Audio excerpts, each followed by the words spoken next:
Oka. Oke, saya bisa mulai ya. Ini sudah saya set, kelihatan ya PPT-nya. Mohon maaf, ini kamera saya nggak tahu saya problem nggak bisa keluar, padahal saya sudah on kan ini ya, nggak keluar gambar saya. Gitu. Assalamualaikum warahmatullahi wabarakatuh. Selamat pagi teman-teman semua. Oke, selamat menjalankan ibadah puasa ya di hari kedua ya. Di hari kedua ini semoga kita sehat selalu, ibadah kita lancar, bisa sampai akhir ya. Bisa menunaikan ibadah ini dengan maksimal dan juga tugas perkuliahan tetap jalan ya, teman-teman. Oke, ini UTS-nya pas puasa ya? Enggak ya? Puasa. Ini berarti minggu ke Oke, ini minggu ke-6 ya. Mohon maaf ini saya masuk dulu di awal-awal ya. Di pertemuan pertama, masalah pertama kedua, kemudian untuk kuliah di EPT ini teman-teman berarti sudah melalui satu kasus ya secara final itu baik kasus diabetik infeksi maupun degeneratif. Jadi bagaimana kemarin saya tanya-tanya dulu begitu karena terus terang di 3 minggu kemarin itu saya sedikit ngajar ya karena saya lagi persiapan ujian akhir S3 insya Allah di bulan akhir ini nanti berbuka insya Allah ya. Ini kemarin jadi banyak terkendala kayak pengurusan administrasi dan lain-lain. Daripada ini kemarin memang untuk pertemuan pertama sudah dihandle oleh Pak Doni, Pak Doni, Bu Ninis, Pak Doni belum. Oh, Bu Ninis sama Bu Antara, dua-duanya infeksi dan degeneratif. Oke, alhamdulillah. Ini Tiara sudah mengatakan memang yang sulit itu di awal ya. Dia banyak menyampaikan anak seperti ini Bu, ini ya Mbak, memang waktunya nggak cukup dan lain-lain. Tapi nanti polanya itu akan sama begitu untuk sampai 4 kasus kalau nggak salah ya, 4 kasus yang akan kita pelajari di masing-masing dietetik nanti kurang lebih polanya sama dengan yang sudah teman-teman lalui di 3 minggu kemarin.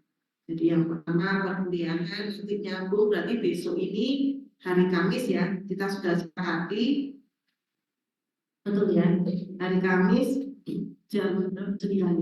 Jam 9 dibuat kelas, tetap kelasnya beda ya kan? Sudah dapat gantinya ya kelas satunya. Oh sudah yang kelas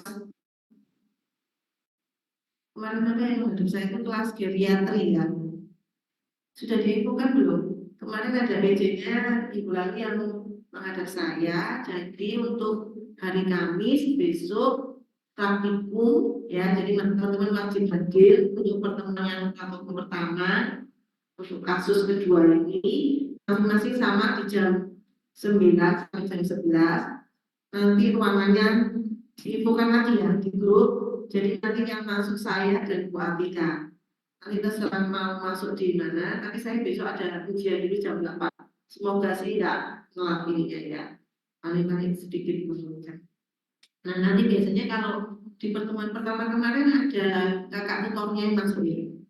Nah, mungkin masih awal, jadi kasusnya kita siapkan besok ya. Nanti 2 minggu. Ini degeneratif ya. Infeksi sepertinya tim dosennya lain. Bukan saya nggak tahu siapa ya nanti saya tidak hafal untuk kasus kasus kedua ini kita sajikan mungkin masih tidak berbeda jauh dengan yang pertama kemarin apa DM sindrom metabolik obesitas sindrom metabolik DM ya oh nggak ada DM apa obesitas dan sindrom metabolik hiperkolesterol sindrom metabolik kan mungkin salah satu komponennya DM tapi nggak terlihat nggak muncul di kasus nggak apa-apa jadi memang batasan hanya satu kasus itu yang berbeda dengan tahun sebelumnya. Untuk kasus kedua ini nanti kita ke topik hipertensi ya, penyakit kardiovaskuler dan juga stroke kalau nggak salah di minggu besok ya, karena sebenarnya hampir sama dengan kasus yang pertama, juga yang simptomatik, tapi kalau degeneratif ya di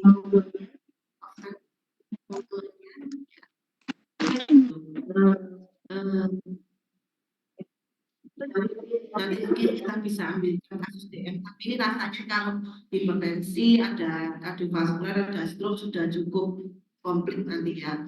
Untuk yang stroke nanti saya sampaikan ke depan. Jadi besok teman-teman akan terima kurang lebih kasus pasien stroke, ada riwayat ada kondisi penyakit juga hipertensi, mungkin beberapa kardiovaskuler seperti itu ya. Oke, nanti sambil diskusinya mungkin yang terkait dengan kemarin saya tanya nanti saja ya. Ini kita masuk saja ke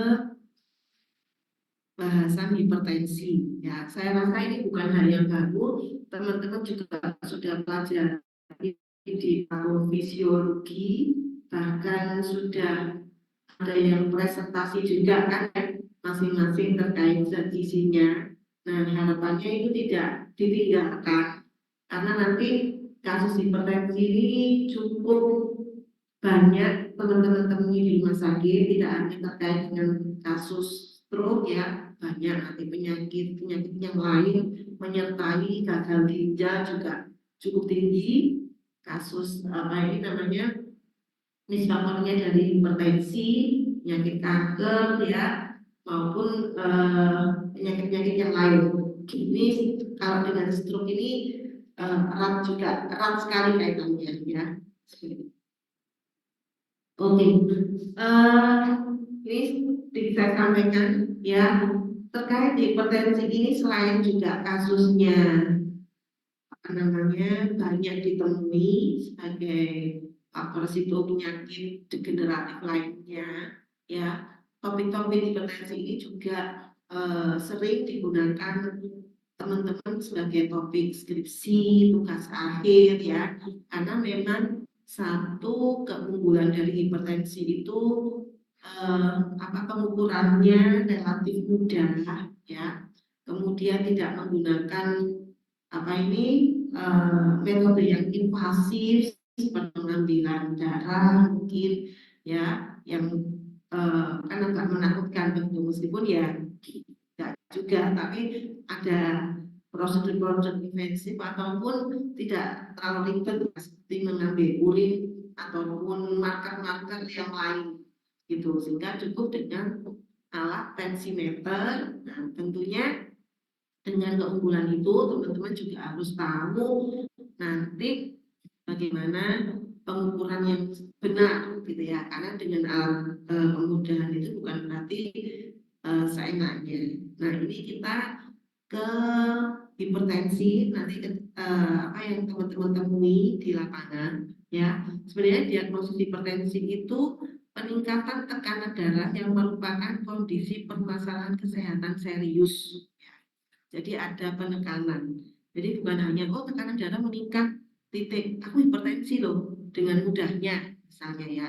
Karena ini ada penekanan ketika sudah terjadi kondisi hipertensi, peningkatan tekanan darah itu ada kondisi gangguan permasalahan kesehatan tadi yang mengarah ke resiko-resiko selanjutnya cukup banyak ya, penyakit jantung, stroke bisa mengenai seluruh organ. Ini yang disebut sistemik tadi ya.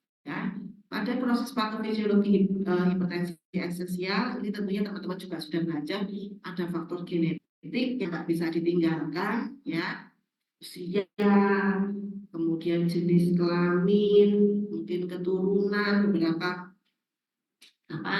gen-gen tertentu ya, maupun faktor lingkungan yang ini juga teman-teman sudah pelajari ya, pola hidup, habit, lifestyle, kemudian ada aktivitas fisik, sehingga konsep ini tidak boleh ditinggalkan saat teman-teman mengerjakan kasus NCP, hanya fokus di misalnya ini yang tertulis ya, itu boleh teman-teman berpikir out the box. Oh, mungkin ada itu ya, ada.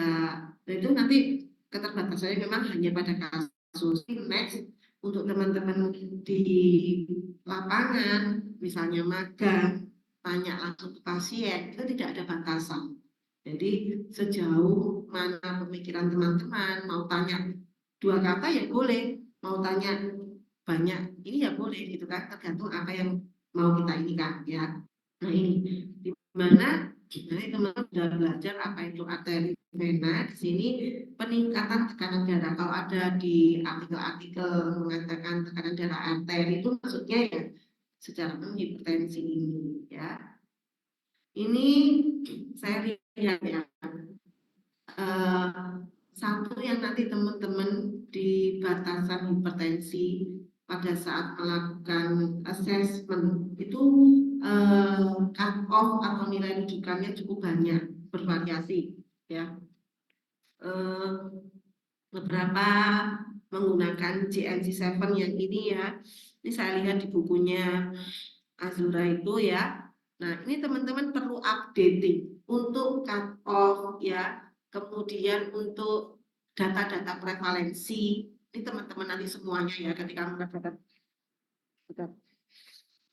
makalah ataupun tugas akhir, data prevalensi itu harus dicari data yang update. Misalnya prevalensi hipertensi, kalian ambil data di Kesdas 2013 misalnya 20%, itu sudah pasti nggak sesuai begitu. Cari yang terbaru, ada data 2018, ada data 2020 yang terakhir.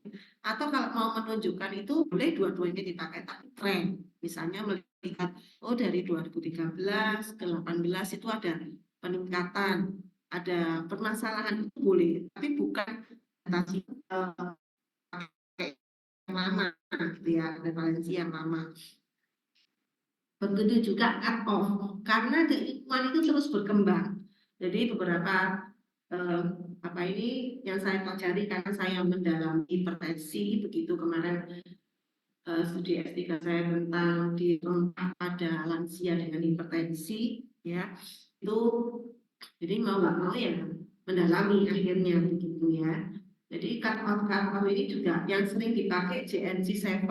JNC7 ini cukup familiar karena dalam waktu yang lama dia belum update. Maksudnya belum ada updating ya, sering dipakai. Tapi sekarang sudah banyak. Bahkan 2018 muncul ada JNC, sekarang sudah JNC 10 kalau nggak salah. Itu 2020, coba cari lagi, mungkin ada lagi tahun 2023. Itu meskipun tidak banyak, mungkin sedikit saja perubahan, tapi ada info penting di sana gitu ya, yang harus kita ini. Misalnya optimal itu dianggap 130, kalau yang sebelumnya 140. Ada nilai-nilai itu yang harus kita perhatikan sehingga ketika kita melakukan assessment itu kita bisa, kalau misalnya Anda dari kantor tuh kan saya pakai kantor ini, berarti di bawah 140 normal dan ya kan, berarti Anda nggak kalau assessmentnya normal kan nanti secara kelanjutannya diagnosis dan lain-lain kan nggak menjadi suatu masalah. Padahal ketika itu menggunakan cut-off yang berbeda, oh ini ada kenaikan, ada kondisi hipertensi, ada kondisi yang harus kita ini karena berbeda. Nanti mungkin lifestyle ininya perlu diperhatikan ya terkait terapinya. Oke. Nah, ini yang perlu teman-teman pahami, ada tekanan darah sistolik, ada tekanan darah diastolik. Ya, meskipun teman-teman bukan orang medis, misalnya kedokteran yang harus tahu pasti, tapi menurut saya penyakit hipertensi, diabetes, dislipidemia itu jadi penyakit-penyakitnya yang teman-teman pelajari secara tangan ya, sehingga nanti ketika berkolaborasi di rumah sakit teman-teman menjadi dietitian ya, biasanya morning report bersama-sama dan di PJU-nya dosen dokter penanggung jawabnya, itu teman-teman mengikuti begitu. Ya, oh saya juga belajar hipertensi. Jadi bukan hanya kalau hipertensi dia rendah garam, titik, nggak seperti itu. Ya, sekarang sudah updating luar biasa. Apa yang harus diperhatikan dari hipertensi bukan hanya tentang garam, gitu ya. Garam punya bagaimana itu ada perkembangan ilmiah, sehingga teman-teman nanti yang belajar di sini itu jangan hanya baca buku pedoman diet titik. Oh, buku pedoman dietnya bu ini, dietnya dari fakultas ini ya. Itu hanya rangkuman, teman-teman pelajari lebih detailnya ya. Ini ada tekanan darah, karena nanti berbeda. Sebenarnya ada treatment untuk tekanan diastolik sendiri, sistolik ya. Ada juga nanti teman-teman ketika dilanjut usia harus mendiagnosis itu adalah isolated, pernah dengar isolated hipertensi? Enggak pernah. Oh, sore isolated hipertensi enggak pernah tahu. Walah, kok kasus-kasusnya rumah sakit tadi dietitian ya, maksudnya ngomong kita ada ini pasien hipertensi isolasi hipertensi terus apa lagi? Ya, ya, maksudnya ini ya, nggak di ini aja, nggak hanya di rumah sakit. Jadi isolated hipertensi itu kondisi tekanan darah sistoliknya saja yang tinggi, diastoliknya tetap normal, ya. Sehingga tadi itu teman-teman ketika mendiagnosis ini harus jelas, ya. Dan atonya itu harus jelas. Misalnya, oh saya tekanan darah sistolikku normal kok 120, tapi tekanan darah diastoliknya misalnya 99 atau 100. Aku hipertensi apa enggak ya? Itu juga harus tahu teman-teman ya, terkait dengan masing-masing tadi. Jadi biasanya isolated hipertensi itu pada lansia, di mana hanya tekanan darah sistoliknya yang meningkat, tekanan darah diastoliknya normal. Biasanya 80, 70 di bawah 90 masih normal. Sedangkan yang sistolik kenapa bisa begitu? Nah, itu perlu dipelajari. Ya.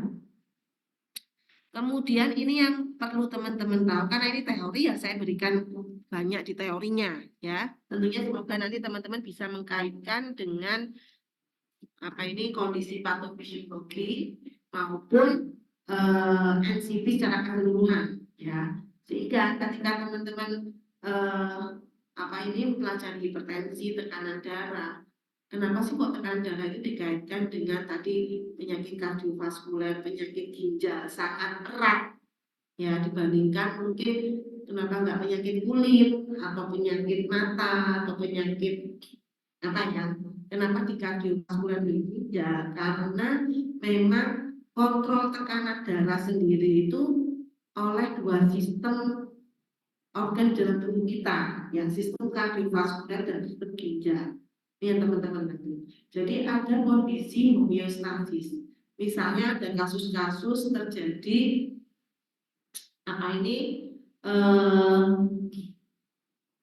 apa volume darah ini, kalau volume darah meningkat biasanya karena salah satu patofisiologi hipertensi tekanan darah meningkat ya, volume darahnya. Ada juga kondisi-kondisi shock, misalnya perdarahan, kecelakaan, volume darahnya turun, itu akan menyebabkan tekanan darah langsung drop kondisi saat itu. Nah, ini kita harus melihat ya, penurunannya karena apa, endausanya bisa karena berbagai faktor. Nah, ini akan kondisi-kondisi ini sebenarnya tubuh kita itu mengalami kondisi yang fluktuasi setiap hari, enggak selalu misalnya stagnan. Misalnya kadang-kadang kita kondisi stres, mungkin hormon adrenalin yang meningkat, atau pada saat itu ada kondisi yang menyebabkan tekanan darah kita itu sebenarnya di atas normal. Tapi ketika tubuh kita punya mekanisme tadi diatur oleh ginjal dan kardiovaskuler ya, sehingga menyebabkan ketika tekanan darah kita meningkat ada sinyal-sinyal untuk menyebabkan di kardiovaskuler, yaitu ini sesimpel ini sebenarnya kalau dipelajari ada melalui apa-apa gitu ya, sehingga ini curah jantungnya menurun, vasodilatasi pembuluh darahnya, sehingga tekanan darah turun, sehingga kita tidak terus-terusan misalnya naik-naik terus gitu ya. Atau ini juga akan dilakukan oleh sistem ginjal kita. Dengan cara apa? Ketika volume darah tinggi banyak ini akan tadi proses dalam tubuh kita mengeluarkan natrium yang ada di urin, ya, volume air, diuresis dan juga natrium. Nah, ini untuk apa tujuannya? Biar volume darahnya menurun, ya, tekanan darah. Sehingga kenapa sih kok kita perlu melihat juga marker-marker elektrolit pada saat teman-teman melakukan assessment pasien apa ini penyakit hipertensi, ya. Ini tekanan darah, ini ada di buku saya buat, teman-teman bisa buka. Ini saya Indonesia kan, ya, bagus banget ini penjelasannya bagaimana tekanan darah kita itu dipengaruhi oleh curah jantung dan perifer, tahanan perifer yang ada di pembuluh darah. Nah, ini teman-teman lihat sendiri, ini dipengaruhi oleh apa saja, termasuk salah satunya keseimbangan cairan dan garam. Nah, kenapa kok natrium atau garam ini sebagai salah satu faktor risiko utama hipertensi? Karena memang secara patofisiologi, ya, fisiologi sendiri itu ada jalur sendiri untuk keseimbangan air dan garam, ya. Sehingga ketika teman-teman hipertensi, kenapa kok perlu diberikan diet rendah garam, ya? Karena tadi, ya, ada mekanismenya di mana natriuresis atau diuresis ini akan mempengaruhi volume darah, dan ini akan nanti utamanya berpengaruh ke curah jantung, mempengaruhi tekanan darah, sehingga ini harus kita kontrol, ya. Ada yang lain gitu. Kenapa ini kita sudah kita kontrol tapi tensinya tetap tinggi?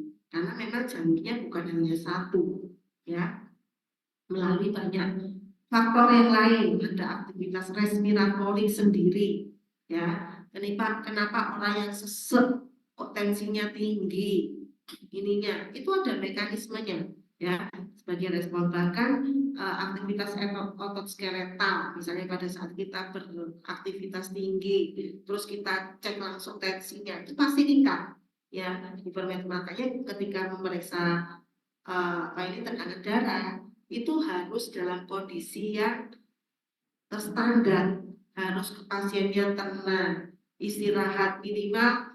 Memang dia misalnya, sini Bu saya periksa, baru orangnya datang masuk ruangan, mau gos kamu tensi, itu nanti kamu itu tensinya tinggi banget, terus kamu berikan obat, kamu intervensi pada dia, itu akan merugikan banget, ya. Jadi harus benar, bukan maksudnya itu apa sih, karena ini akan sangat mempengaruhi hasil, ya.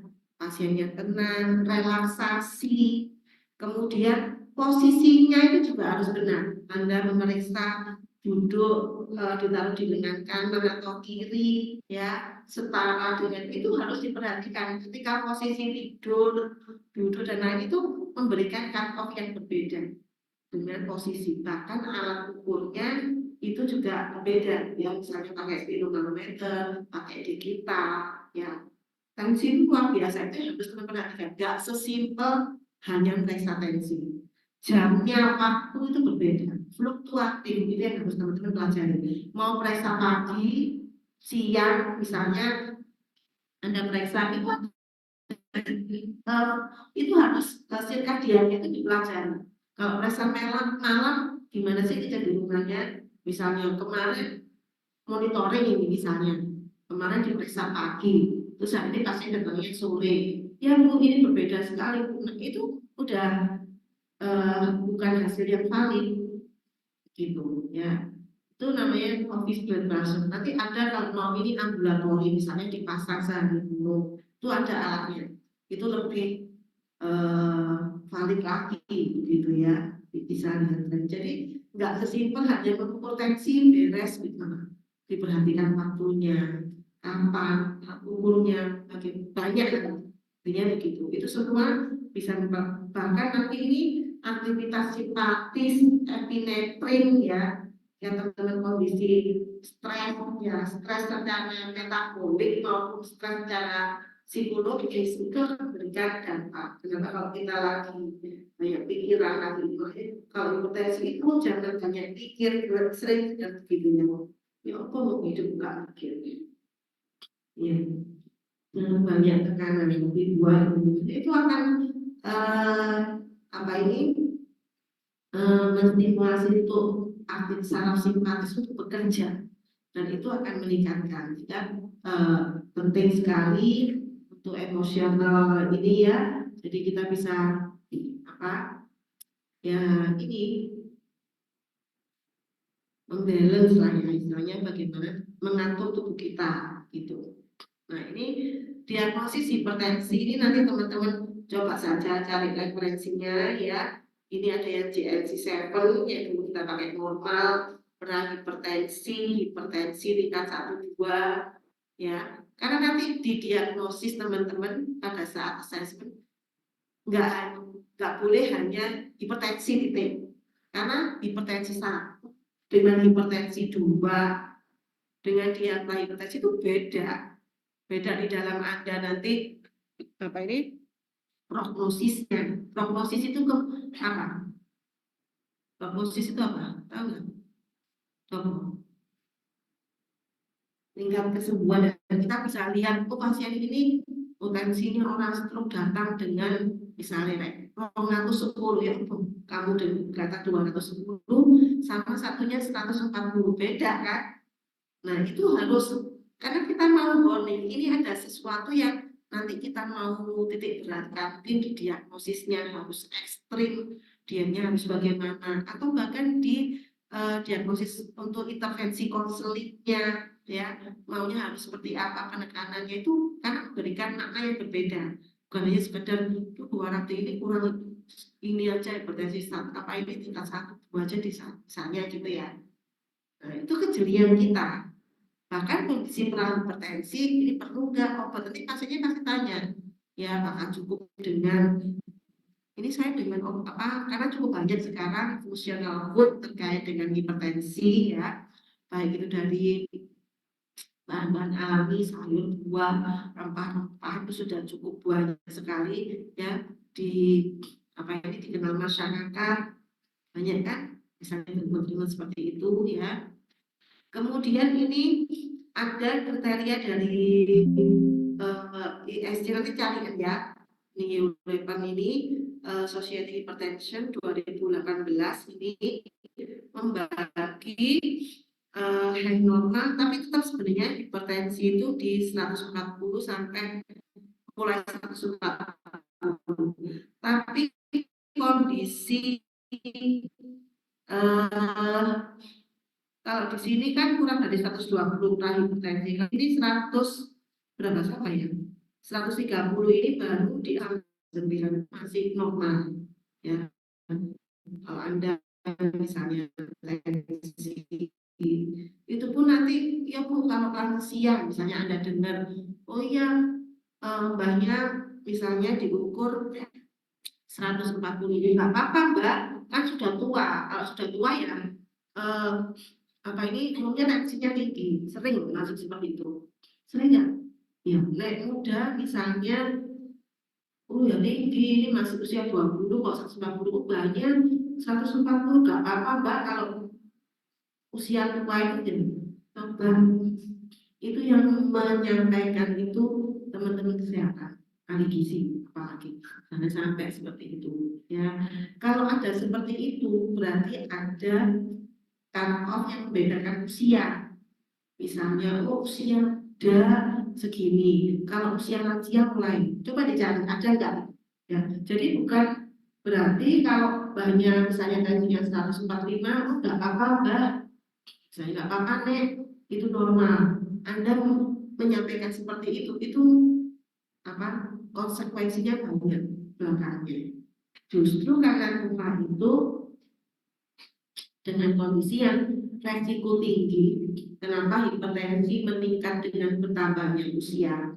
Lihat aja di data-data prevalensi dengan bertambahnya usia di Riskes itu sebelum 60 tahun misalnya 20%, setelah 60 tahun menjadi berapa persen, nanti usia 70 tahun meningkat karena memang secara fisiologi, nah secara fisiologi tidak ada penyakit ya apapun, eh, apa ini pembuluh darah kita itu mengalami berbagai remodeling darah, belum lagi yang lainnya, sehingga ini tuh sudah memicu usia lanjut dengan penurunan nitrate oxide-nya, vasodilatornya turun, produksinya turun, belum lagi elastisitas pembuluh darahnya itu memicu untuk tensi meningkat.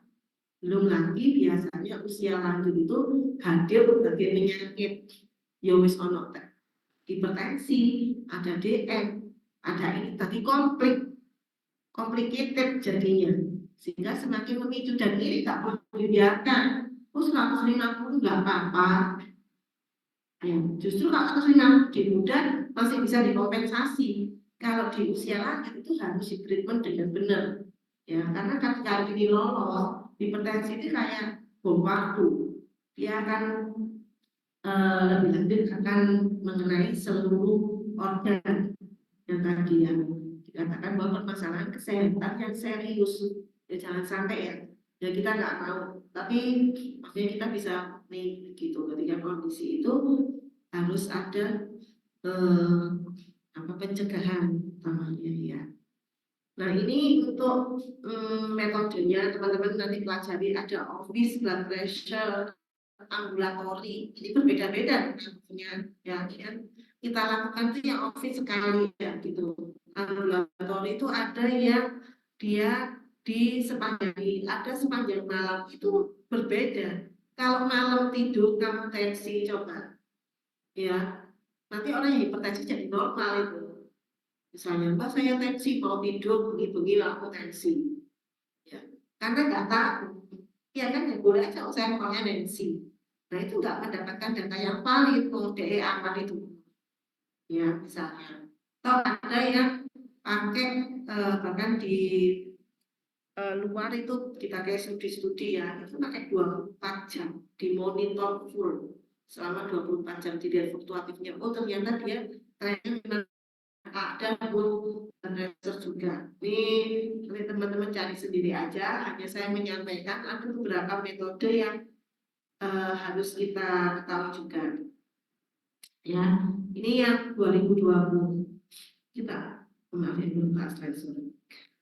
Ini yang International Association Hypertension, kayaknya AHA, American Association ya. Mari teman-teman buka aja di situ. Itu guideline untuk hipertensi sampai ke treatment ya, secara umum ya, nggak spesifik ke gizi. Nanti di gizinya teman-teman bisa lihat di clinical nutrition. Tapi biasanya ini sudah masuk sih secara ini ya. Ada bahasan terkait itu juga. Jadi di sini, nah ini dikatakan normal itu 130. Jadi nggak apa-apa kalau yang dulu, yang kamu kalau JNC7 itu misalnya 124, 125 itu sudah masuk prehipertensi. Kalau sekarang ini 100 di bawah 130 masih dianggap normal, ya. Dan harus sudah, misalnya 130 terus diastoliknya 90, 100 ya tinggi jenengi. Ya, normal itu harus keduanya terpenuhi. Ya, kalau teman-teman punya presatensi, nggak hanya dilihat atasnya doang, bawahnya perhatikan. Oh, bawahku 90 ya, bawahku 95, itu berarti ada mungkin di kita ya. Terus ini, nah, sampai grade 1, grade 2 ya. Ini untuk tensinya ini. Teman-teman buka ya. Nah, ini coba saya lihat di medical history-nya. Karena nanti teman-teman mau melakukan assessment di food history-nya ya, biokimia, kemudian klinis sama apa saja. Gimana, sudah dengan form NCP sudah familiar kan? Tuh, nanti saya buka. Sebentar.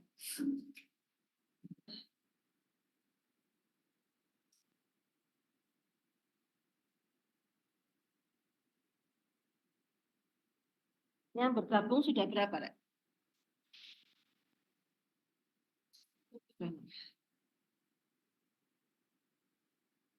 Di mana, Mbak? Di depan. Bulat kan? Oh.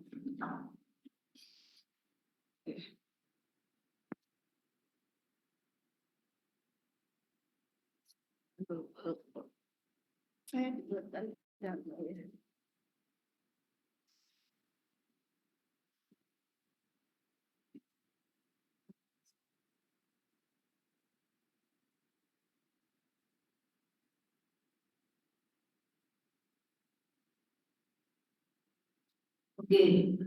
ya.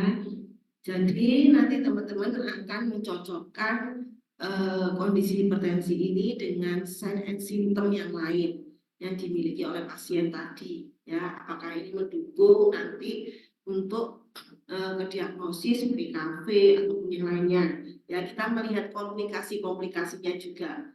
Ya, karena nggak mungkin kalau pasien hipertensi datang ke rumah sakit ke gitu itu apa ya.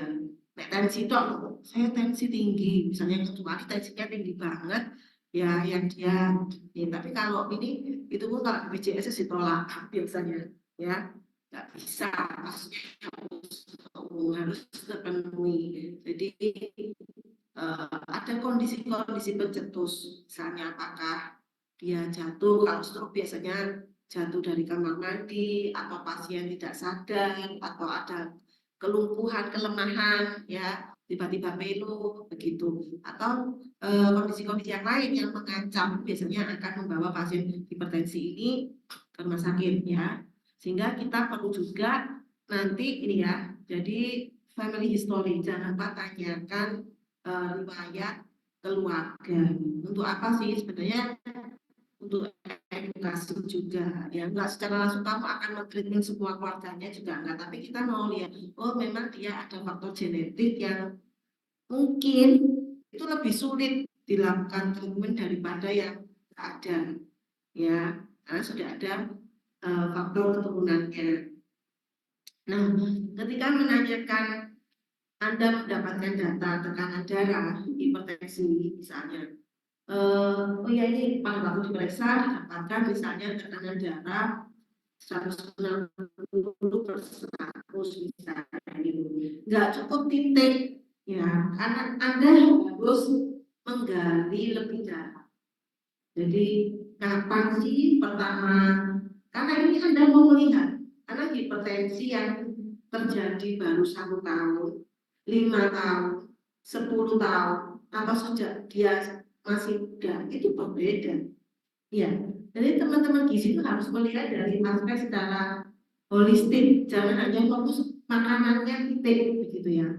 Karena kalau di NCP itu teman-teman mau melakukan treatment untuk pasien ini kan secara keseluruhan, sehingga kamu nanti bisa mengerti apa juga connect begitu dengan treatment yang diberikan oleh teman-teman perawat, dengan teman-teman dokter, ya, mungkin dengan teman-teman farmasi klinis itu kamu akan nyambung karena punya konsep berpikir yang sama.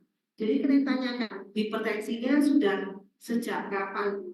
Oh saya nggak tahu, beda ya. Jadi perlu diinikan. Nggak semua pasien di Indonesia mungkin sudah lama, tapi kan minimal kamu tanya. Nah kalau nggak tanya, ya kan, ya.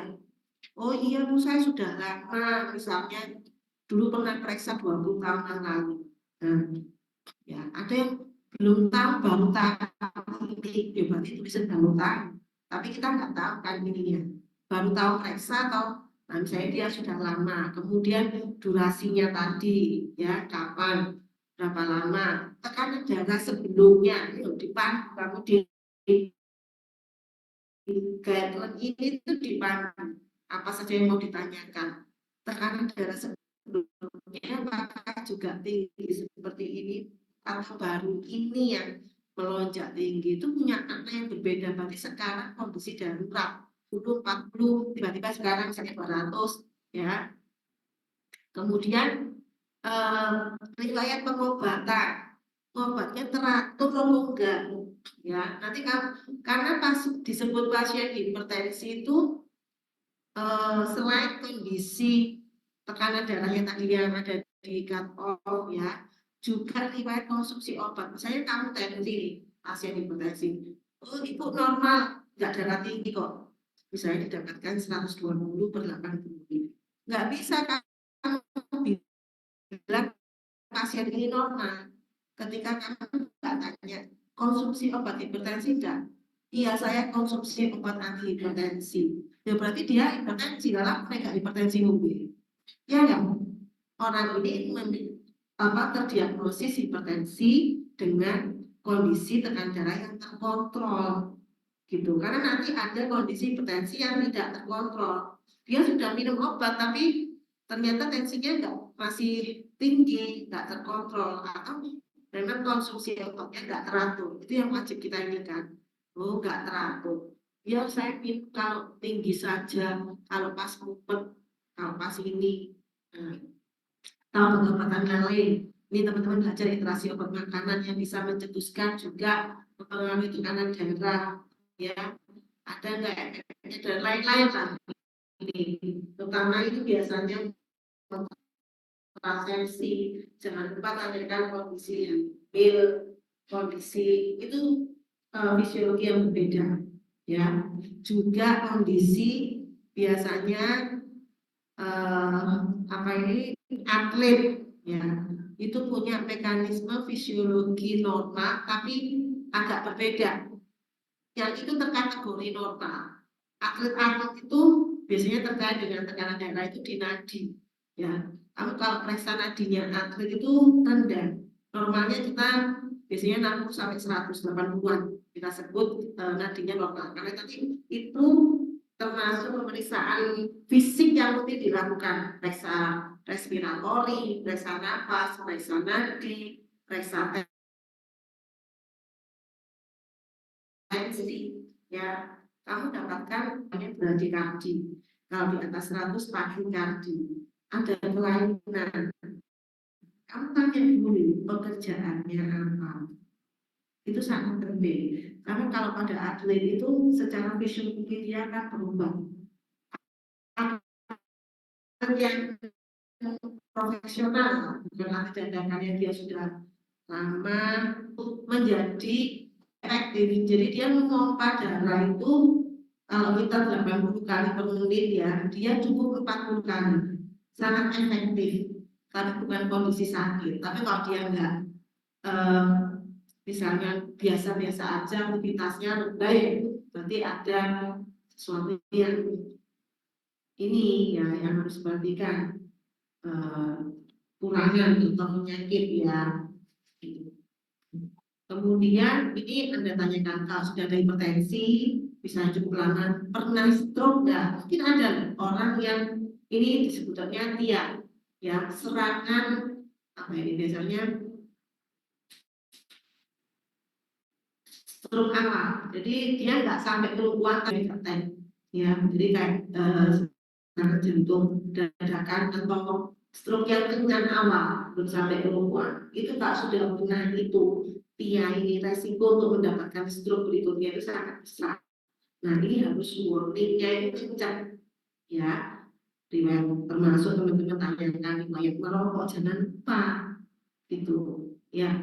Ini kalau teman-teman nggak punya konsep berpikir seperti ini menghadapi pasien itu nggak harus ditangkap merokok. Ibu namanya siapa, alamatnya, ya rutinitas gitu aja. Rumahnya di mana, pekerjaannya, ya. Tapi kalau teman-teman yang konsep saya tahu penyakit ini, saya mau tanya gitu ya. Jadi tentunya dengan cara yang baik karena pasien itu semakin banyak ditanya juga nggak semuanya suka gitu ya. Jadi teman-teman tanyakan karena memang ada arah pertanyaan tadi itu untuk treatment yang akan teman-teman lakukan, ya. Karena teman-teman ini kan dua treatment, ya, intervensi dalam bentuk makanan dan juga dalam bentuk edukasi atau konseling, ya. Itu yang harus ditekankan. Jadi isi konselingnya itu biar bermutu, biar tahu apa menggali penyebabnya tadi dari mana dia dari tanya. Ya, karena nggak semuanya tertulis di rekam medis. Kemudian ini biasanya orang hipertensi, nah, sering nyeri dada, ada enggak seperti itu teman-teman tanyakan, mengarah ke riwayat penyakit kardiovaskuler, ya pernah enggak sakit kepala atau bahkan matanya buram, ya berbagai kondisi-kondisi pencetus ini, ya kelemahan, ya kemudian adanya palpitasi, sering kepala pusing, kalau itu penyakitnya semua ya. Ini, nah, lebih dikali disesuaikan dengan tentunya teman-teman mengarah kenapa nanti di klien history perlu tanya pekerjaan, ya bukan hanya sekedar formalitas, oh kerjanya buruk, oh kerjanya ini, oh kerja bukan, ya karena kita mau melihat, mengassessment, iya pekerjaan ini resiko tinggi, dosen itu resiko tinggi, hipertensi, pusing, bisa mahasiswa lagi ya, mahasiswa ini biasanya teman yang masih muda, jadi hubungan sosialnya berjalan baik, ya kan stres ketika sekolah juga baik aku suka pusing, ya selesaikan dan makin tua itu apa ini masalahnya besar, tantangannya tantangan dari segi fisik itu sudah tambah, semangatnya sama besarnya, sama besar.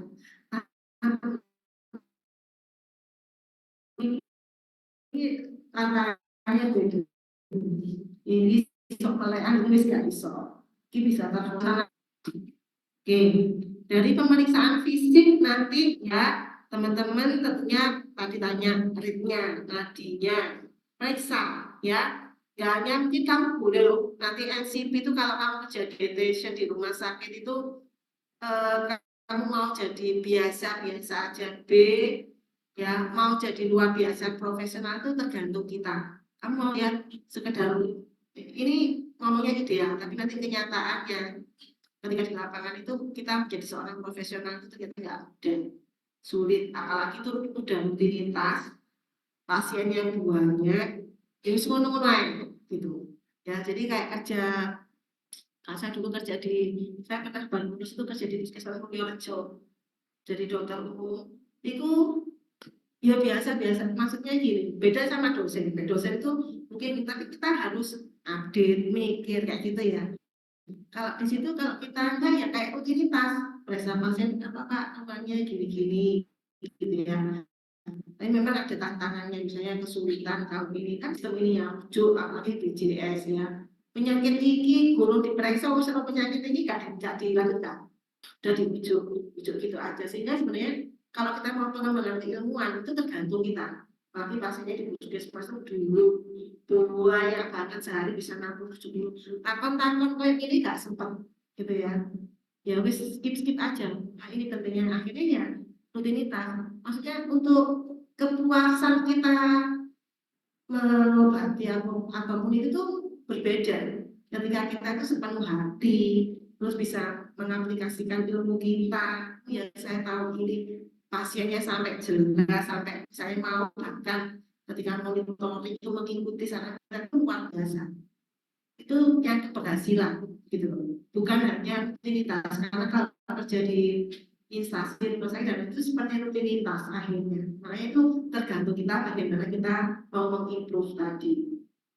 Banyak celah-celah di sana yang kita bisa dan sekedar apa ini komunikasi aja dengan pasien ya, menerapkan itu tuh nggak mudah.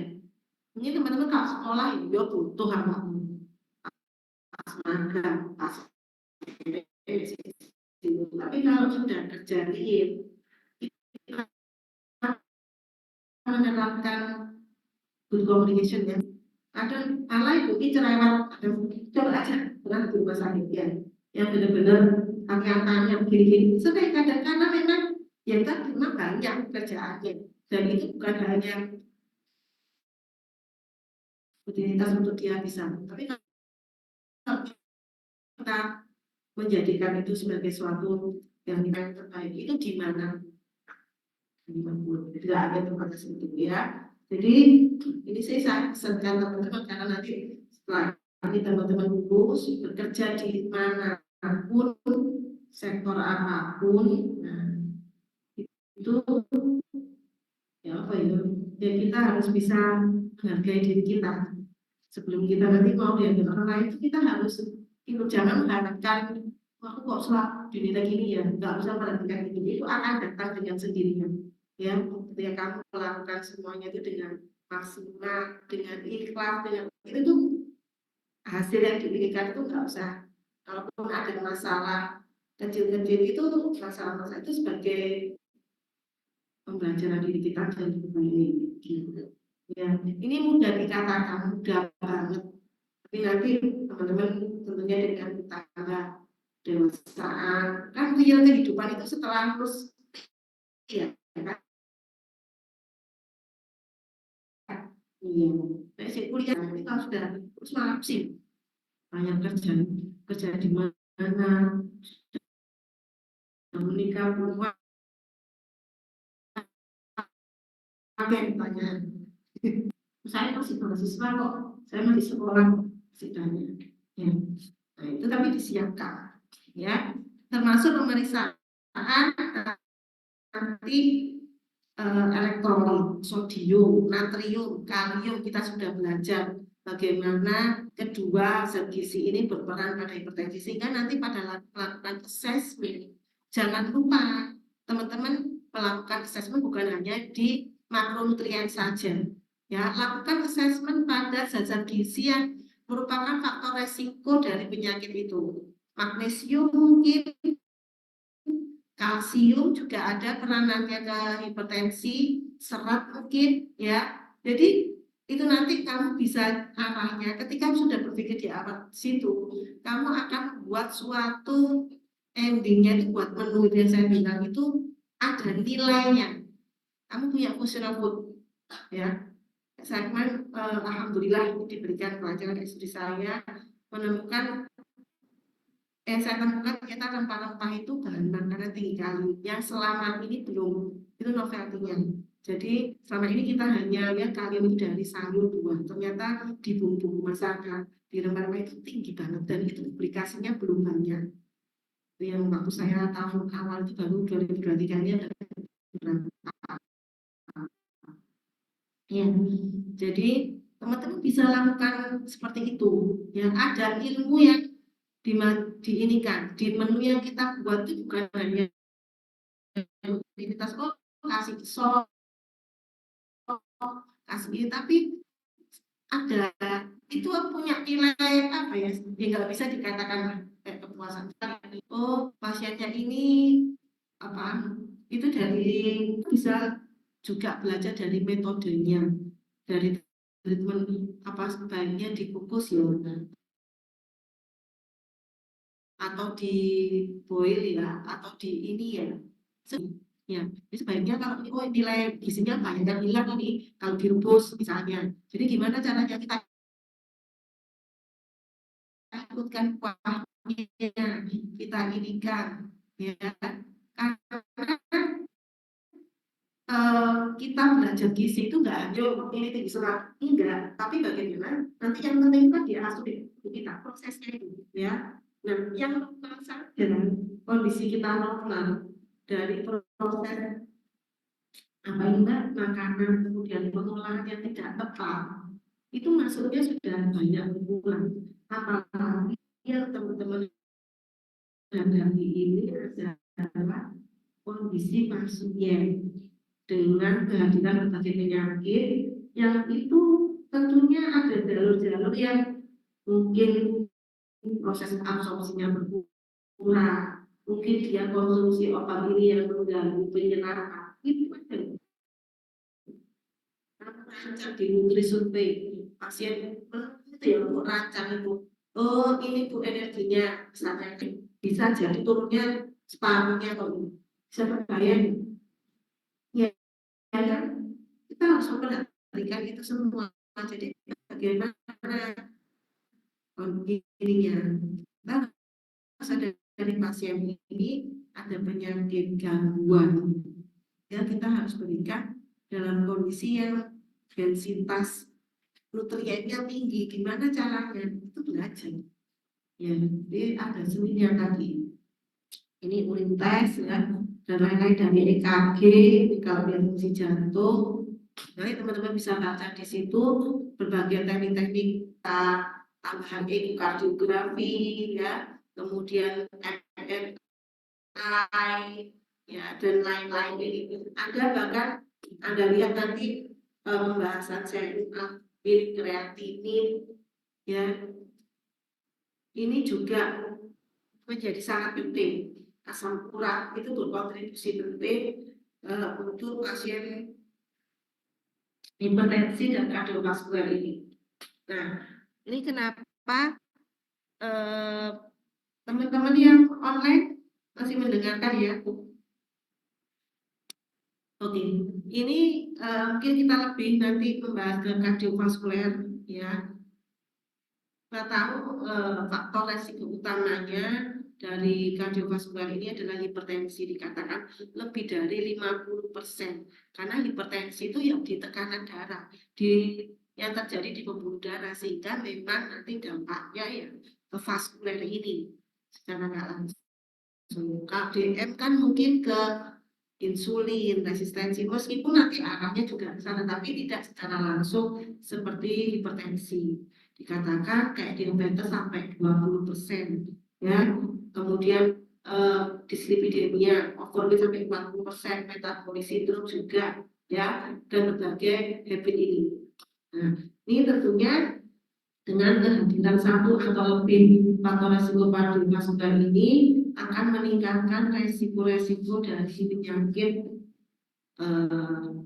koronari, ya, renal disease pada pasien hipertensi. Sehingga pada pasien hipertensi ini selalu kita tanyakan penyerta yang lain, ginjalnya normal enggak, livernya normal enggak, cerebrovaskulernya normal enggak, gitu ya. Karena enggak jarang hipertensi hanya berdiri sendiri. Nah, ini yang kita tahu usia ya. Nanti kalau diingat-ingat ini saya sudah pernah beri kuliah ya. Jadi nanti misalnya ada pasien misalnya tuan A berapa gitu, usia 70 tahun. Sama satunya misalnya 26 tahun. Dari usia aja itu Anda harus menuliskan tambahan assessment, ya nggak boleh diindahkan usia, pokoknya data identitas bukan. Karena ketika Anda sudah menuliskan usia, misalnya di atas 65 tahun, ini tergolong lansia. Kamu tulis karena itu termasuk vulnerable, ya, kelompok yang rentan. Karena ada treatment sendiri, berbeda dengan usia muda. Maka ketika anak termasuk balita, itu Anda tuliskan menjadi suatu pasien lansia, ya. Ketika ada penekanan lansia, itu sudah ada konsep berpikir yang mengarah ke sana yang berbeda dengan kondisi yang dewasa normal, dewasa muda, ya. Atau pasien balita itu juga harus ditekankan, gitu ya. Kemudian male ini laki-laki misalnya nadinya tinggi, ada diabetes, ini semua harus diganti. Merokok itu ditanyakan aktif, ya, termasuk sosial ekonomi. Kenapa tanya begitu? Kita bukan hanya melihat oh ini pasiennya BPJS, sosial ekonomi rendah, udah nggak usah ditanyakan itu arah, iya kan? Nah itu tergantung konsep kita berpikir. Semua bisa aja.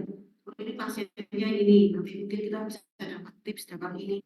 Ya, sosial ekonomi sangat penting. Anda nanti melakukan edukasi makanannya, ya, habitnya, saran-sarannya. Mungkin apa ini bentuk dia yang diberikan, pemilihan bahan makanannya. Jangan daging dong, ini ada situ ke arah keilmuan. Jadi sosial ekonomi banyak kaitannya, ya. Mungkin tambahan-tambahan yang lain, kalau saya katakan serum asam urat ini sangat umum pada pasien hipertensi dan ini juga harus ditanyakan ya, jadi obat-obat yang diminum dan lain-lain. Sebenarnya itu sih ya, sampai kondisi stres karena hipertensi ini memang relate banget dengan kondisi stres secara psikologi ya, banyak permasalahan kan Bu atau ini gimana caranya bisa membantu permasalahan saya ya. Anda bisa menyarankan mungkin bukan konseling terkait gizinya, tapi Anda bisa mungkin ini bisa datang ke psikolog, mendekatkan diri dengan ini ya, lebih agamis. Jadi Anda ini nanti sebagai seorang ini harusnya juga ya juga semakin meningkat, itu kan semakin tinggi itu kan harusnya keimanannya juga semakin tinggi karena banyak problem-problem permasalahan itu yang terapinya bukan hanya gizi, psikologi. Anda harus mendekatkan ke situ juga loh. Masuk menolong gitu misalnya, itu datang ke psikologi, datang ke dulu kalau Anda bisa berikan, Anda punya apa ini pengetahuan yang Anda bisa memberikan nasihat, mungkin bukan nasihat apa yang masukan, itu kan hal yang kehidupan saja sebenarnya ya. Nah ini target-target, nanti kan teman-teman perlu menuliskan di monitoring pasien ini mau diturunkan berapa dulu gitu. Jadi monitoringnya tensi itu bukan hanya untuk dokter aja, bukan. Karena apa kacamata dokter, kacamata perawat dengan kacamata gizi itu berbeda ya. Oke, dokter harus mendapatkan target, misalnya penurunannya itu sampai 20 mm Hg, itu dia harus terima dengan obat. Nah kalau teman-teman itu harus belajar karena ilmunya berbeda. Anda memberikan dia misalnya nih ya, target secara ini dibedakan berdasarkan usia. Jadi di sini target penurunan bukan diagnosis. Tolong diingat ya. Nanti ada yang ngomong, oh kalau sudah usia 65 itu ini apa 140 lebih nggak apa-apa. Ini target penurunannya. Jadi kamu punya ini kan di bawah 65 harusnya masih bisa di bawah 130 gitu ya. Jadi ini nanti teman-teman harus belajar. Oh pakai diet apa ya? Cari nanti literatur diet vegetarian, diet DAS, nah yang terkenal, diet dari anti hypertension, apa DAS, diet dari anti stop hypertension, ya nanti dia juga ininya. Jadi nanti teman belajar itu diberikan berapa lama ya diet DAS itu. Itu cantik karena beda waktunya. Apa ketika kamu mau tes itu ya, waktunya treatmentnya untuk dokter dia kasih amlodipin, kasih kaptopril, dia punya target waktu beda. Oh obat ini waktu ini bekerjanya sehingga harusnya ini. Kalau teman-teman memberikan apa misalnya dengan diet dengan itu kan lebih biasanya kalau intervensi gizi itu jaraknya jangka pendek, kita lebih ke prolong ya, jadi lebih ke maintenance nanti. Nah itu teman-teman nanti monitoring kembali lagi ya, sudah benar nggak pasiennya ini, dan kemudian itu artikel ada nggak diadas dengan ini mampu menurunkan. Oh ternyata kalau dia nggak bisa sampai 20 mm Hg, turun 5 aja sudah cukup. Yang itu tanda keberhasilan Anda misalnya. Itu Anda bisa terapkan. Ya. Nih misalnya tujuan terkontrol sampai 3 bulan. Kita bilang 3 bulan itu dia setelah itu menjadi terkontrol harusnya. Gitu. Jadi 1 minggu masih tinggi kan B. Ya, yoga nggak bisa langsung begitu. Ya, sekedar waktu aja itu ada ilmunya. Ya, nanti ini Mbak Jamiro lagi. Ini nanti teman-teman baca saja ya terkait dengan bagaimana diagnosis sampai evaluasi ya. Ini confirm ini ya, kalau sudah lebih dari 130 apa yang dilakukan sebaiknya idealnya dilakukan maupun ambulatori. Jadi ini kalau demam tinggi terdiagnosis hipertensi. Jadi kalau kita tensi orang satu kali kamu temui misalnya ibu tinggi itu enggak benar ya. Jadi ada misalnya sama satu kali kamu periksa dia apa ini misalnya DM aja dia apa diabetes mellitus misalnya 200 berapa. Oh kamu kena DM, ada prosedurnya. Ketika seseorang itu didiagnosis, karena mendiagnosis itu kayak ngejudge kan, oh saya sakit ini.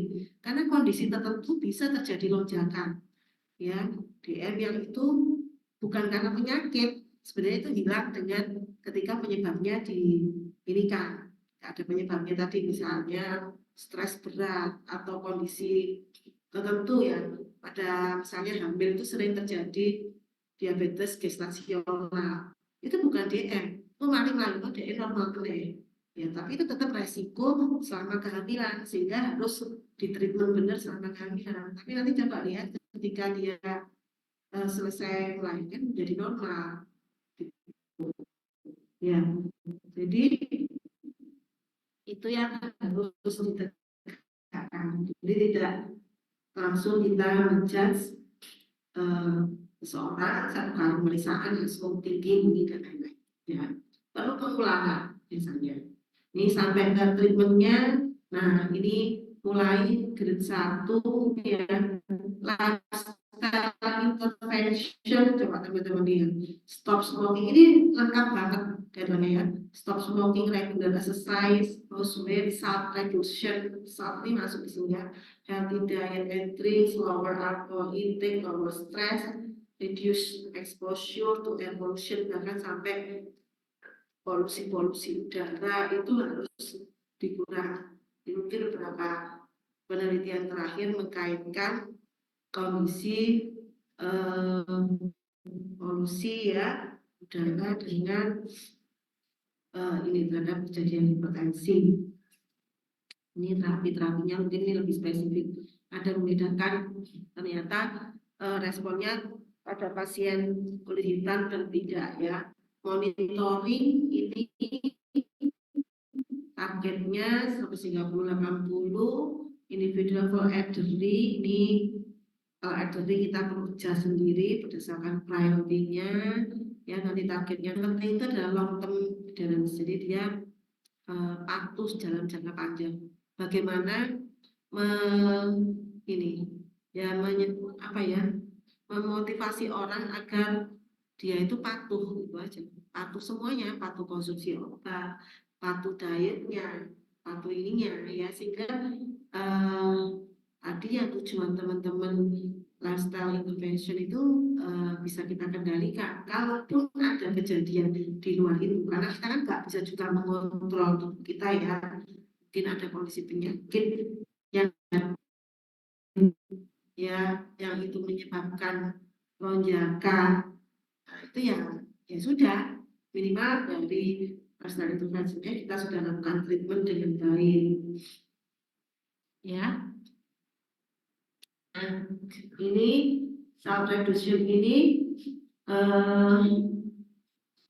apa ini saya punya ya terkait nanti ini banyak yang sendiri ini saya sedikit ini kan pada subtraction ini sih beberapa kamu pernah ini sudah ataupun di dia ada dia tenaga satu bulan ada nah dengan itu nanti kan kalau magang saya tanya ini ke mahasiswa magang di rumah sakit penerapan diet itu nggak pernah diterapkan secara betul ya secara nyata maksudnya benar nggak 200 sampai 400 terus misalnya kurang dari 1000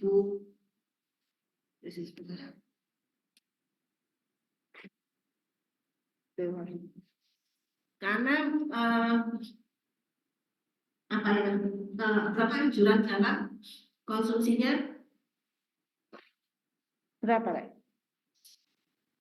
nggak tahu nanti banyak banget anak teman-teman kelas skripsi itu mengambil gula garam lemak wakeh garam, tapi nggak benar.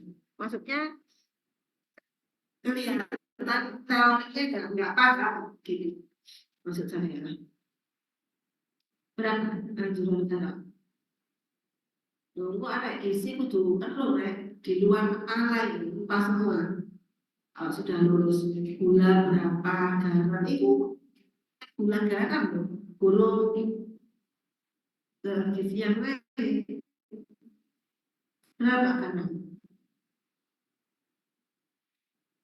Hmm? 5 gram,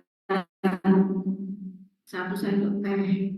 Nah, nanti garam garam itu kan sebenarnya jenisnya banyak ya, nggak hanya NaCN, KCl, semua bentuk katian ACl itu banyak jenisnya. Namun yang kita gunakan sehari-hari garam dapur itu kan bentuknya NaCl. Ya, sehingga sering sekali yang dimaksud garam itu ya sodium atau natrium. Itu nanti nilainya berbeda. Jadi kamu harus tahu konversi dari natrium ke garam. Karena beda ketika dikatakan berapa sih konsumsi garam. Garam itu 1 sendok teh 5 gram setara dengan berapa itu? 2000 miligram natrium. Ya. Jadi kalau ngomong natrium, kamu lihat aja di AKG berapa cut off-nya. Iya kan berbeda dengan garam. Garam itu bukan natrium. Ininya itu apa? Satuannya itu berbeda. Kalau garam ngomongnya gram, 1 gram. Kalau kamu belikan nanti 5 gram. Tapi nilainya itu 1 gram itu setara dengan berapa natrium. Sehingga idealnya sehari itu 2000 miligram natrium. Bahkan kalau di lansia, kalau nggak salah 1300-an aja. Ya, pernah nggak mengukur? Nanti coba sekali-sekali praktikum. Saya sudah lakukan itu. Buat konsep sehari masak, ya diet rendah. Nanti coba dibaca ini ya. Diet rendah garam 1, 2, 3. Kamu buat menu sehari, ya. Jadi ya, yang dimaksud garam itu bukan berarti tadi saya 1 sendok teh itu di luar natrium bahan makan lainnya enggak, itu sudah semua. Perhitungan buah pun ada natriumnya, kacang-kacangan pun juga ada kandungan natrium, kan itu berkontribusi. Nanti kalau kamu masukkan di nutrisi atau ini kan keluar, ya nggak ada garam. Kamu kok makan aja misalnya sayur asem ini itu ada kandungan natriumnya apa ya, cuma kan rendah. Kalau makan makanan yang berpengawet terus apa namanya yang dibijikan itu kan langsung tinggi natriumnya, iya. Tapi semuanya ada natriumnya. Nah, nanti sisanya itu ditambahkan dengan taburan garam. Yang ini dia langsung berikan lonjakan di natrium gitu. Nah, nanti dicoba kamu rancang beneran, merancang sehari untuk diet rendah natrium ya, misalnya 1000 miligram atau 500. Kamu terapkan. Oh, pagi ini menu, berarti kamu harus pilih makanan, bahan makanan yang pilih yang tinggi, misalnya dari natriumnya tinggi, jangan pilih yang rendah karena kontribusi dari makanannya harus kecil. Karena nanti apa? Ketika natriumnya misalnya sisanya 3 gram, bisa bayar lo makanan. Karena nanti kamu bisa saja kita mengkonsep di tulisan, di lembar kertas real rasa makan dulu gitu. Ya. Jadi kamu bisa kira-kira makanan yang kita konsumsi sehari dengan pagi misalnya itu soto rasa asinnya kayak gitu, kan kita nggak tahu tuh berapa untuk bakso asinnya kayak gitu. Kira-kira sehari itu kira itu bisa kira-kira bisa. Dan nanti kamu dicoba karena gula garam itu harus dirasakan karena garamnya rasa nih kalau saya kemarin tentang tahu bahannya ya, kemudian wortel pakai garamnya juga nggak bisa ambil kan ya nggak enak, ditambahin dikit aja garamnya tambah setengah sendok jadi enak ya kan. puasa itu.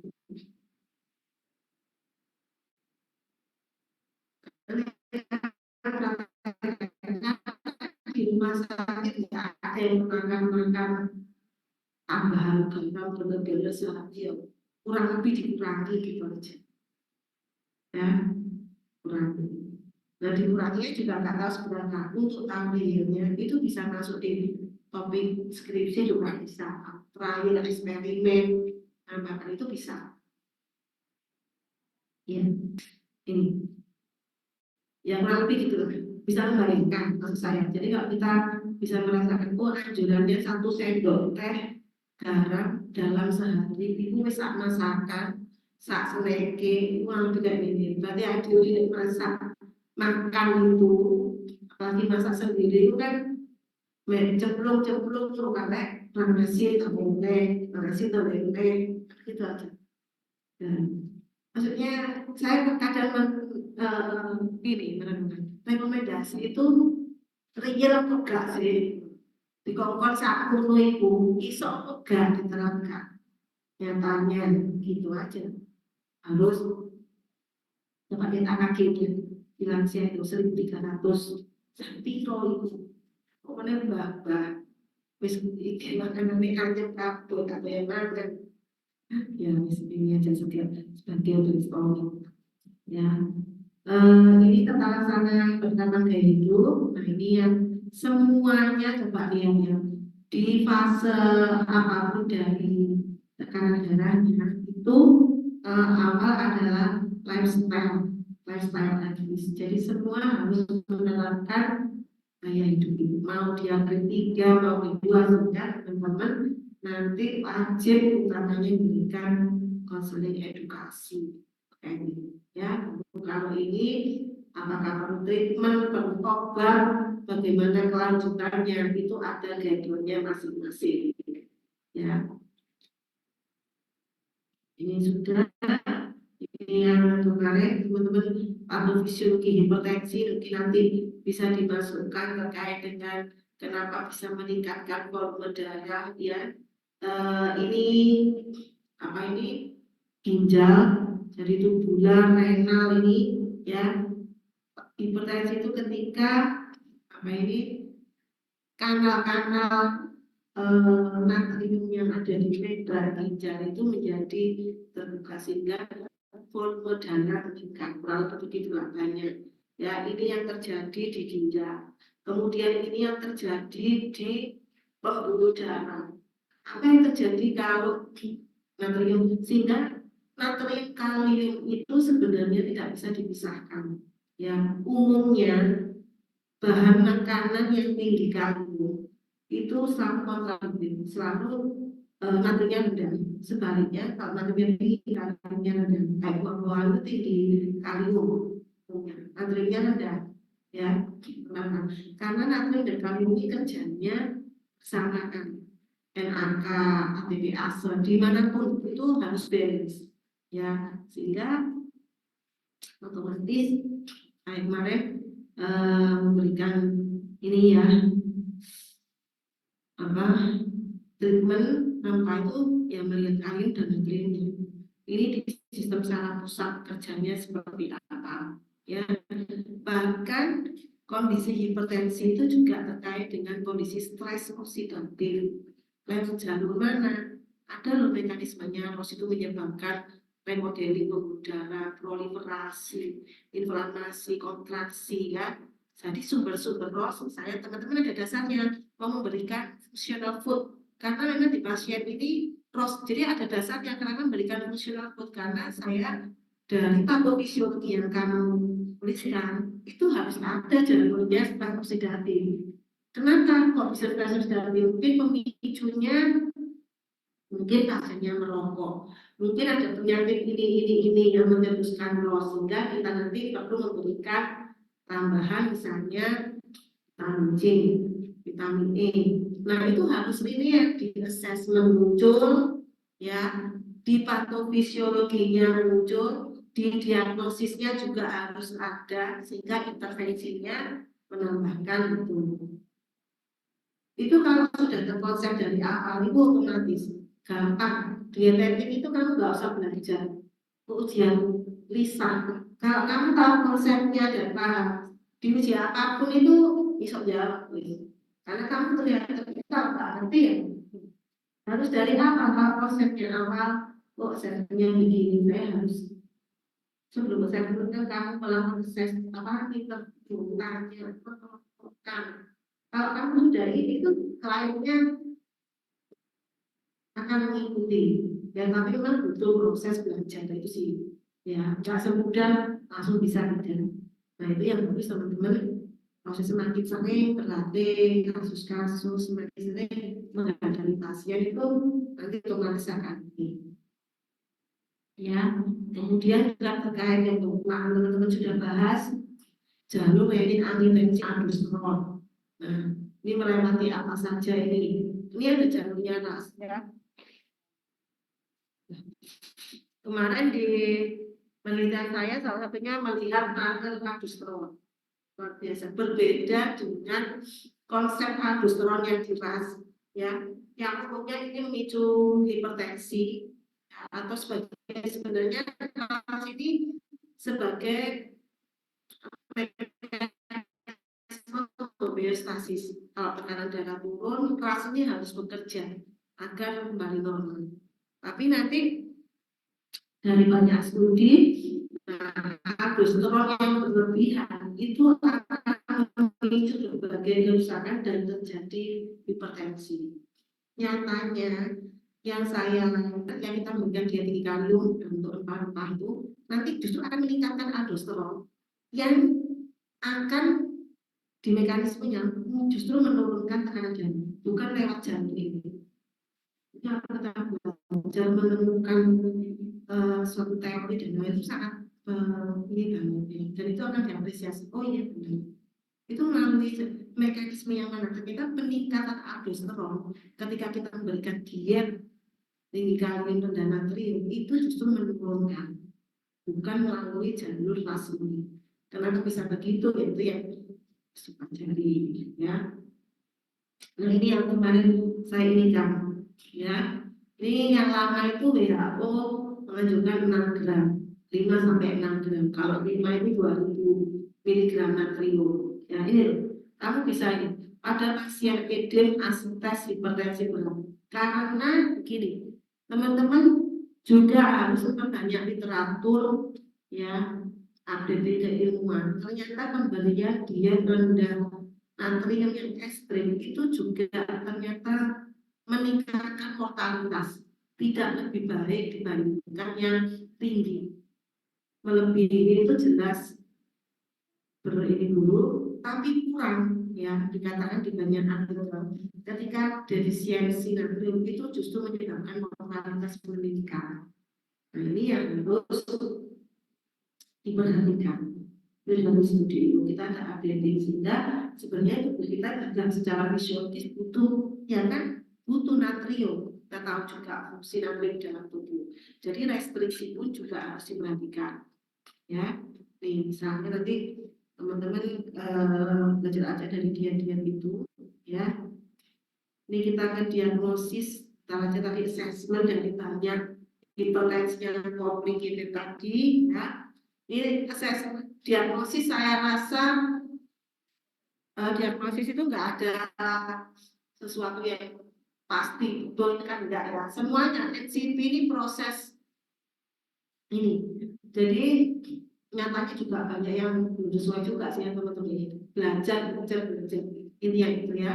Jadi harus menemukan tesnya ini, etiologinya. Jadi kalau domain intake biasanya berkaitan dengan asupan, klinis pun sebaiknya berkaitan dengan kondisi-kondisi yang kita nanti bisa lakukan treatment. Ya, karena treatment itu dasarnya dari E-nya, etiologinya ini. Ya, kemudian dan yang penting jangan lupa, saya rasa di setiap kasus yang kita setting selalu ada domain behavior. Yang itu teman-teman harus just ya. Jadi domain behavior ini banyak banget, itu harus tepat ya. Yang menjadi problem itu apa? Apakah memang pengetahuannya, kebiasaannya, dan itu harus tepat gitu. Jadi bukan Kalau nanti realnya bukan itu masalahnya, karena teman-teman belajar ya, karena nanti ada batasan-batasan ketika pengetahuan apa yang harus dilakukan ketika edukasi, kalau ini harus apa ya kan, hanya ininya gitu ya. Saya rasa teman-teman untuk diagnosis diagnosis ini sudah belajar semua, dan semuanya bisa masuk di mungkin peningkatan kebutuhan ini atau penurunan kebutuhan ya, dan lain-lain. Ini bahasa-bahasa yang saya rasa uh, apa ya, saya pun nggak hafal, tapi kita bisa melihat panduannya kurang lebih dengan kasus yang kita berikan itu lebih cocok ke problem yang mana ya. Misalnya asupan ini ya, teman-teman harus lakukan adjustment, tentunya di assessment dulu baru muncul. Jadi nggak boleh nggak ada di assessment, nggak ada di diagnosis, tiba-tiba intervensinya memberikan ini ya, tiba-tiba muncul ciri itu berarti nggak terkonsep dari awal ya. Klinis ini ada kasus stroke, ini yang sering pasti seringkali kesulitan menelan ya, kesulitan mengunyah dengan cara pemberian, apakah lewat cara pemberian, bentuk makanannya ya, itu nanti ke arah ini. Kenapa kalau kesulitan juga intervensinya diberikan ya, ini nyambung, istilahnya itu nyambung aja tuh ya. Kadang ada konsep yang dia berpikirnya keliru, tapi kalau dia nyambung itu kita hargai gitu, daripada misalnya oh ya Bu, menurut saya ini begini-begini, meskipun secara teknik dia salah, itu kita bisa luruskan, tapi dia konsisten dari awal, dia menuliskan itu di diagnosis dan ini, nah ini harus dirubah secara keseluruhan ya, daripada ujuk-ujuk gitu, nggak konsisten di assessment nomor gini, diagnosis gini, intervensinya beda lagi. Nah, itu dari comot sana comot sini. Itu yang kita lihat di proses NCT maupun tugas akhir itu adalah konsep berpikir benar-benar. Ya, tuh. Udah ini sepertinya ya, tadi klien history jangan lupa tanyakan mungkin di keluarganya ya, bagaimana pengasuhannya mungkin pada lansia sendiri atau ada yang mensupport. Nah, itu akan beda sekali. Ini banyak di jurnal-jurnal, teman-teman bisa baca terkait dengan kardiometabolik ya. Ini ada buku sendiri terkait dengan DAS. DAS ini apa, khusus memang dia untuk menurunkan tekanan darah, yang itu sebenarnya dari buku aslinya itu berbeda ya. Jadi yang ini kan DAS yang versi-versi Amerika, versi-versi yang orang luar, sehingga tentunya komponen dari makannya tidak sama. Ini yang disusun di DAS Indonesia itu disesuaikan dengan komposisi makanan ya. Tentunya acuannya adalah nilai gizinya. Jadi saya di DAS tentukan oh natriumnya sampai 2000 atau 1500, kemudian kaliumnya 4700, itu yang kita pegang ya.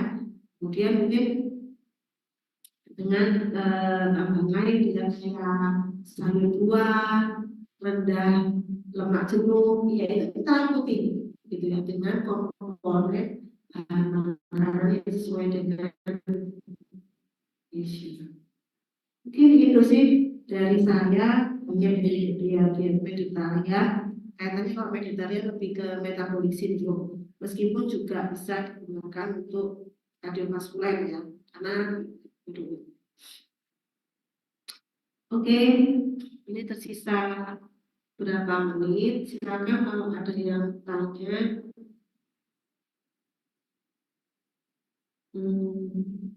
Ada dari yang online?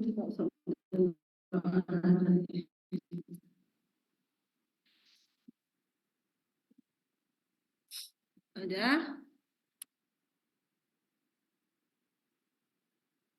Saya mau tunjukkan sebentar.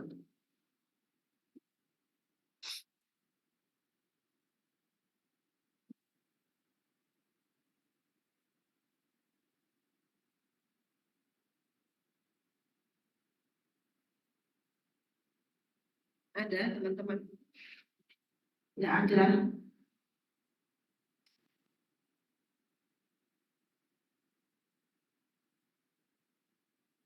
Coba saya buktikan sebentar ini. Ini artikel saya yang baru jadi 2024 ini ya. Jadi ini kelihatannya. Loh di sini loh. Di online. Awak dulu loh kan di sini. Ya. Jadi ini saya ini bukan S3 saya jadi pendahuluan apa ini rempah-rempah and spices ternyata bisa digunakan untuk apa manajemen penurunan garam ya. Jadi ini saya coba pada lansia. Teman-teman nanti bisa buka di sini ya. Jadi saya memberikan trial. Nanti itu ada di tabel-tabel hasil itu menu-menu snack 3 snack kalau nggak salah. Kemudian ada lauk ya. Yang itu saya buat trial yang satunya garamnya rendah, begitu yang satunya lupa ya. Yang satunya normal garamnya, yang satunya itu garamnya dikurang, satunya makanan biasa yang sehari-hari kita konsumsi kurang lebih rasanya seperti itu. Yang satunya karena ini mau salt reduction, jadi garamnya dikurangi.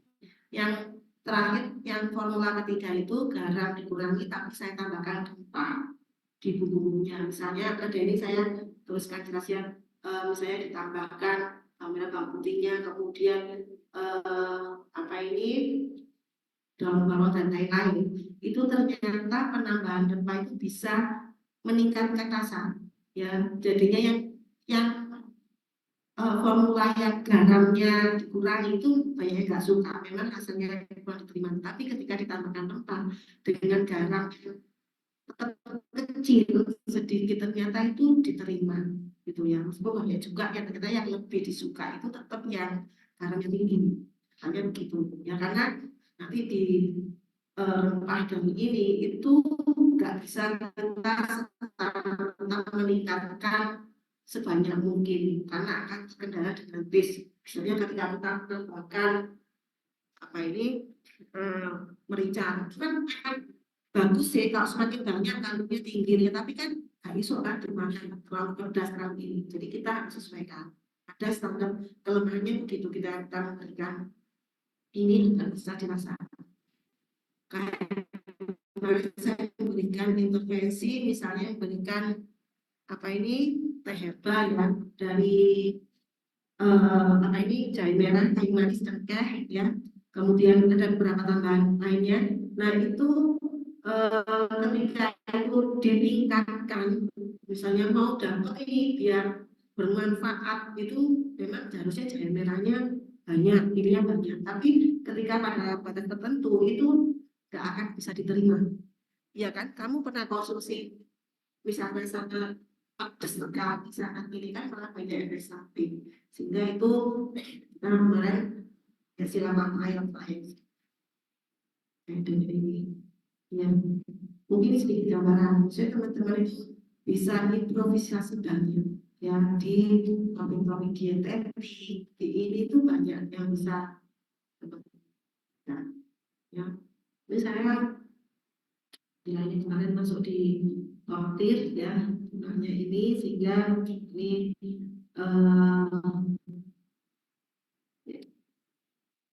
bisa menjadi rujukan salah satunya ketika kita bisa tidak hanya mengurangi garam yang tes itu dapat diterima dengan penambahan masih banyak lagi.